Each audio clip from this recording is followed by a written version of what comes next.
Gentlemen, welcome back to the Chip Over the Top Rugby podcast. My name is Ryan. If you are new here, welcome. If you've been here before, welcome back. Before we get into it, make sure you give this video a thumbs up and subscribe for more if you are new here. It certainly helps grow the channel and get more people to view the Chip Over the Top Rugby podcast, my podcast, where I discuss everything rugby related. And obviously right now we are in the middle of the Six Nations, and that is sort of where my focus has been. But I have touched upon rugby in America and, you know, other sort of facets of the sport. But I want to sort of go back. I made a video probably last year regarding sort of the regions and the regional rugby and everything that was going on, especially when they announced the new 10-team elite league, and also the reform that came from the turmoil that happened in the WRU and whatnot. But I once again want to go back to your regions, especially in the lead up to Wales v France, right? We are halfway now in the professional season, the URC, and obviously the European Rugby, which no Welsh team is currently in anymore. And I will be making a video on Wales v France and the team that I think should be selected, because at the end of the day, we need to win. And if we win against France and we can beat Italy, we climb the table. It doesn't look so like negative, right? If we didn't win any game, that would be awful. But to win two, especially at home, the last two games, you know, kind of building towards that, that could be promising, right? That could sort of turn things around a little bit. But anyway, I digress. So back to the regions. This weekend, all four regions were in action. Ospreys against Edinburgh, Connacht against Scarlets, Cardiff against Leinster, and Ulster v the Dragons. And once again, and not for the first time, unfortunately, all four regions lost, right? Edinburgh just narrowly beating Ospreys 19 points to 15. Connacht beating Scarlets 26 points to 10. Cardiff losing to Leinster 20 points to 33.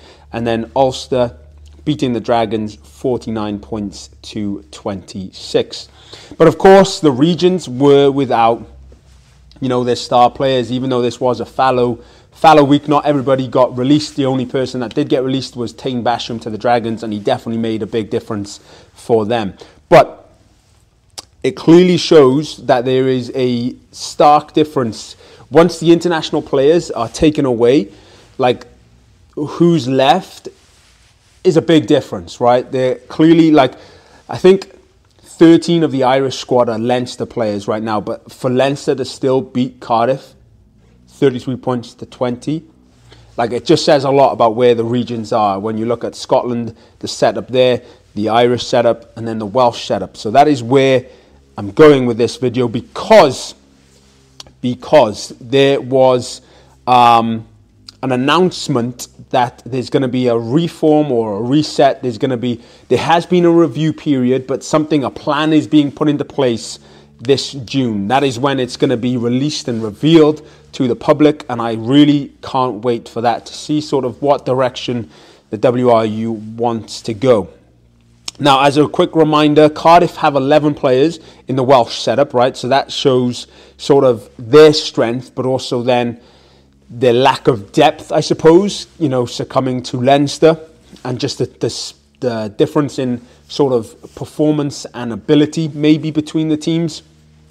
Ospreys have 4, Scarlets have 8 players in the Welsh setup, and the Dragons have 6, and obviously the rest are applying their trade elsewhere: Saracens, Racing 92, the Chiefs, and Leicester. Now, as someone who lives in America, it's very difficult for me to sort of stay in touch with what is happening in the world of Welsh rugby. I can only see it when I get to, like, focus, sit down, type in stuff.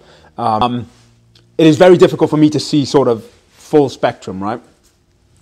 And again, yesterday they announced this reform, and so I didn't know exactly, I didn't hear of it until I just, you know, daily I check social media anyway, and I always check Wales Online.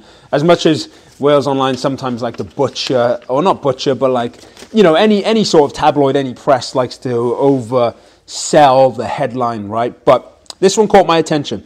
Now, It's stemming from the performance review that they've done, like an independent performance review, which I think has been necessary. It's been needed, right? We need to sort of overhaul Welsh Rugby to an extent to kind of bring it up to par, because over the past couple of years it hasn't. None of the regions have been performing well. Like if you look at the table, and I'll get to it in a second, it's not looking good, and we're halfway through the season. So the WRU have announced this reform. They haven't ruled anything out, so that's in terms of whether we go down to 3 regions, whether we go down to 2 regions, which I doubt, because obviously they've just released the budgets. But again, nothing is out the window. So they did, however, suggest 4 key areas.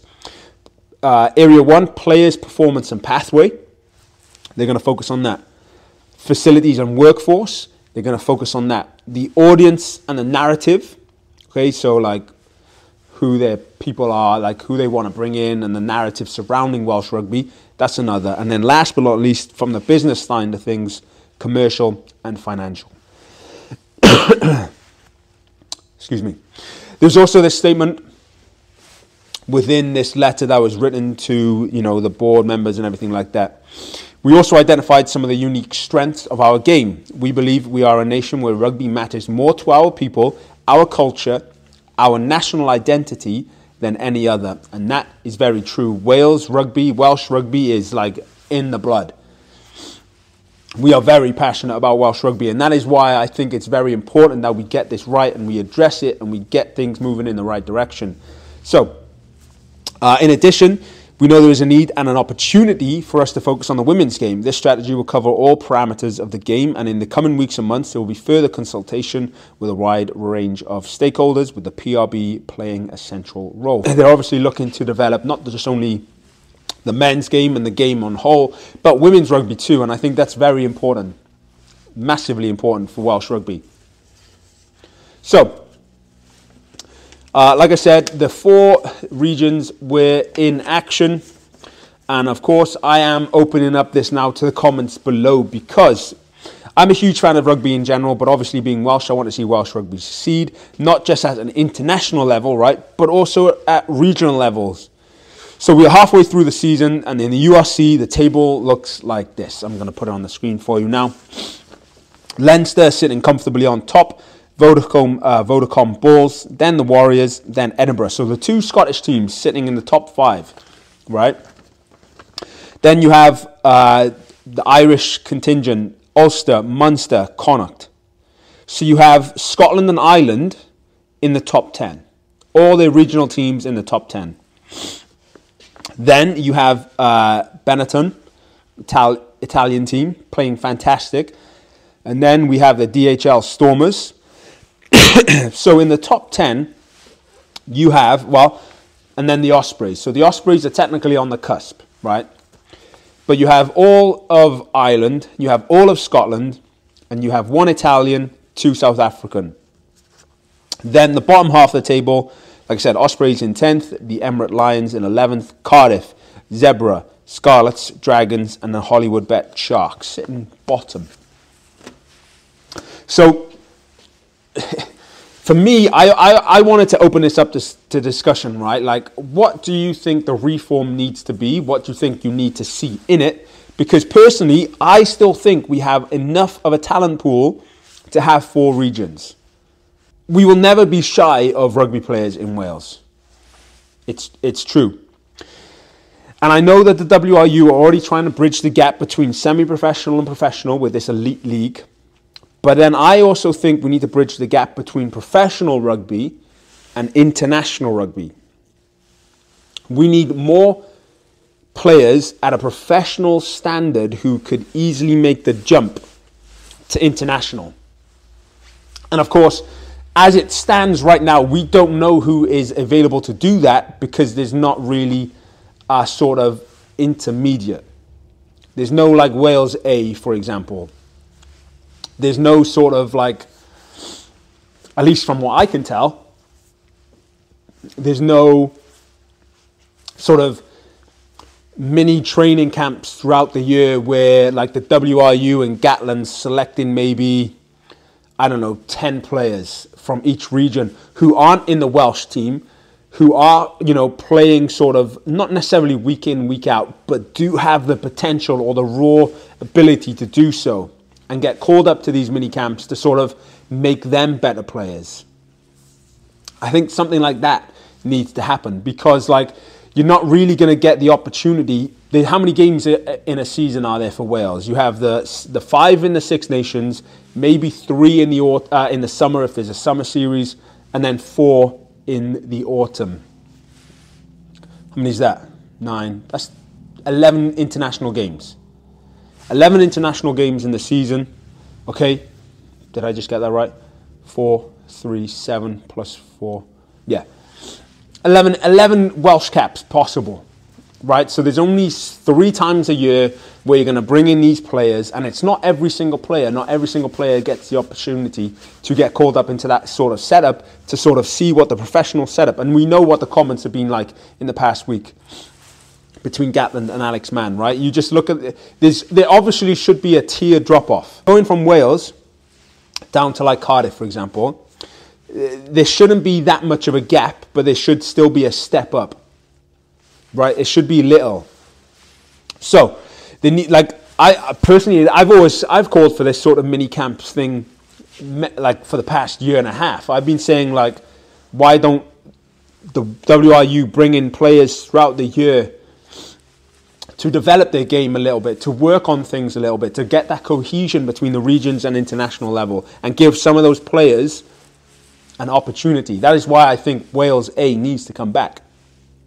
Anyway, you just look at the Irish setup, right? They're the best team in the world right now in terms of infrastructure and everything else that's going on. Even though they didn't win the World Cup, you just got to look at their infrastructure. Anyway, this is where I want an open discussion. So comment below. I don't have an insider scoop or a review of what the reform will be. However, I did ask a question online. What do you think needs to happen? And a lot of people were saying that the teams need to go to 3, distribute the budget across then 3 teams, which will increase the salary cap to 6 million. But even then, right, a couple of years ago, that was what the salary cap was, and we were still underperforming at a regional level. So personally, I don't think that's a viable option. But again, that is just me. I personally think we need to expose the academy players sooner and develop them. I mean, just take a look at Alex Mann, Cam Winnett, for example. But we need to look at those 4 points that were mentioned in the letter from the WRU, and we need to sort of bring in some cohesion between the regions. What? I don't know. And that is where I want to open it up to you. I definitely do think a Wales A needs to come about, because giving these players an opportunity to get a Welsh cap, if it would count, is huge. To get them exposed to that step up in physicality and intensity in training, I think is massive, because not every player is going to get an opportunity to go play for Wales. So yeah, like I said, I don't know what needs to be done. I do know we need to sort of increase stadiums, fill the stadiums, get more people involved. You just look at the Anglo games that Cardiff had between the Quins and Exeter. Was it Exeter? Yeah, it was. I think it was Exeter. Or Bath, sorry, Bath, not Exeter. And just those stadiums, that stadium was full. Cardiff Arms Park was rammed. Something needs to be done. Something needs to be done. Another thing that I think, for the Six Nations, I don't think it's fair selecting sort of 2 players in the same position from a region. Take, for example, the Scarlets, right? The Scarlets contingent that I said, there were 8 Scarlet players in the Welsh setup. 2 of them are fly halves, or utility player, Johan Lloyd and Sam Costello, and then 2 scrum halves, Kieran Hardy, Gareth Davis. I think it needs to be maybe 1 from each region to spread the load. But again, that is an issue, right, where there's not international worthy players at each level in each position at each region. Something to look at. But anyway, I'm going to leave it there. This would be a perfect opportunity, I guess, to have an open discussion with the WRU, to bring them onto the podcast and discuss everything. But obviously, that will never happen. I'm just a minnow in this rugby space. But Let me know your thoughts below. I appreciate you watching this video. I appreciate you subscribing if you are new here. Like I said, I want to have an open discussion about this, but I am going to be then making a separate video this week regarding Wales and France. I'm going to try and upload that before Friday for sure, because I'm in Florida this week coming for a wedding, so that will be fun. Looking forward to it. But yeah, let me know your thoughts below. Thank you very much for watching. If you are new here, like I said, feel free to subscribe. Give this video a thumbs up. It certainly helps the algorithm. And I look forward to your comments below on this matter, on like what the reform needs to be for Wales and the Welsh regions. Diolch Yn Fawr. I will catch you very, very soon.